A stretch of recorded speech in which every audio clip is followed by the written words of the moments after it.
You say you don't like quiche, so I'm gonna see if I can now change your mind. Oh, here we go. This is like our wedding day. I won't smush it.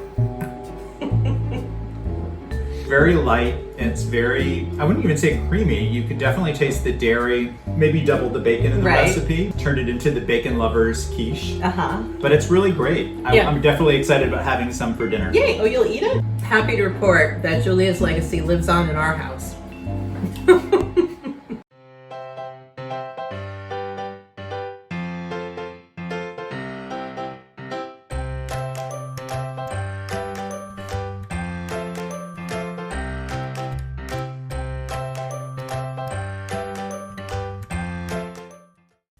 Having sudden guests? Bake them a quiche. It's fancy, but it's also fast and foolproof. And you can, but you don't have to, grow your own pie crust. We're doing Quiche Lauren and Company today on The French Chef.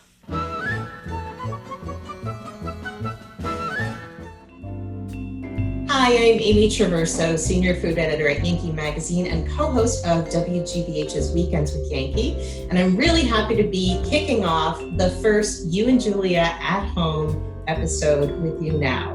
We're doing this at home because we are all at home this year with the pandemic, and Julia was such an advocate of cooking at home. So what better way to celebrate her legacy than to cook a dish together out of my home kitchen?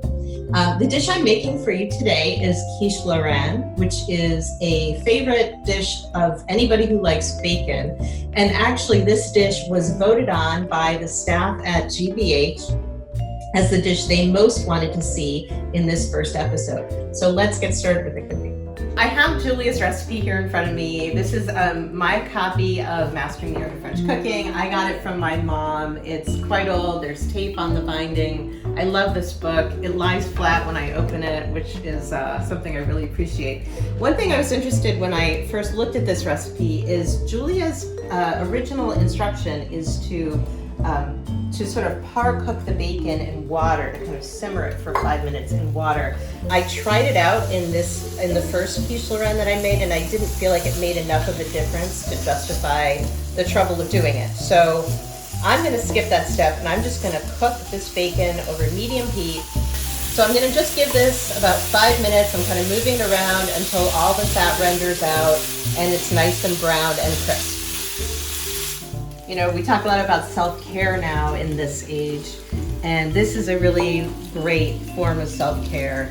I think Julia, if she were alive today, she would be encouraging us all to use our kitchens as places to take care of ourselves, to take pleasure in life. So now what I'm going to do is mix up the custard.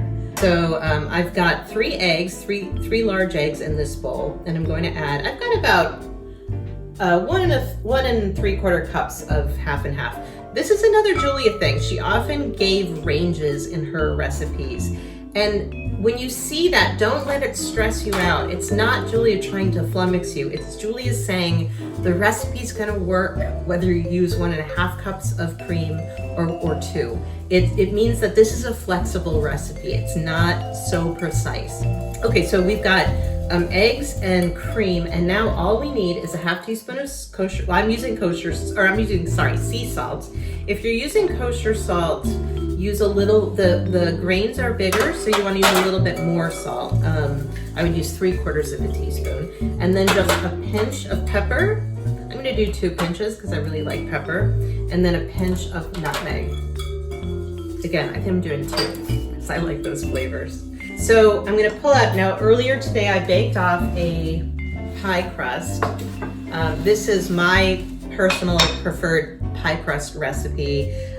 It's in my book, The Apple Lover's Cookbook, which just relaunched this fall with a new edition and new recipes and lots of new apple varieties and information about all the apples that are out there for you to enjoy.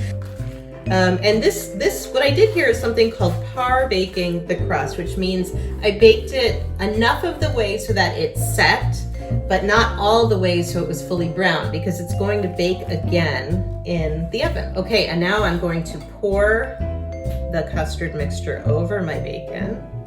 And even with making it with half and half and not heavy cream, it looks thick and very, very rich and decadent. Whoops, I'm spilling a little bit there. So there you go. There's the custard. Now, I don't feel like what I need is butter. I'm a New Englander. What I feel like I need is sharp cheddar cheese. Of course, now I'm not making technically a quiche Lauren. I'm making a quiche Alsacienne, but that's fine. I like both. So I have some sharp cheddar. It's not super aged, but it's from Shelburne Farms in Vermont. I love this stuff. You can see this buttery yellow color, and that comes because the cows graze on grass all through the growing season. This is now ready to go into a 375 degree oven.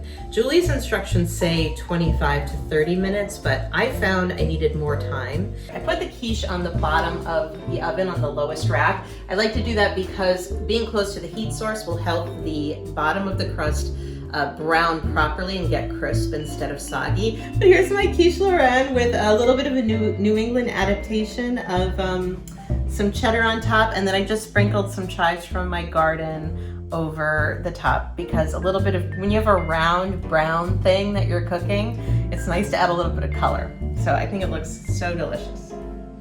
Well, I have had so much fun making quiche Lauren, and I thank the team at GBH for giving me this assignment. Haven't made quiche in a while, and it reminds me how much I love it. I hope you have enjoyed watching me make it, and I hope you'll make it at home. It's really not hard. And so if you do, please tag us on social media at GBH so that we can follow your progress. And remember Julia's quote, "There is no end to imagination in the kitchen."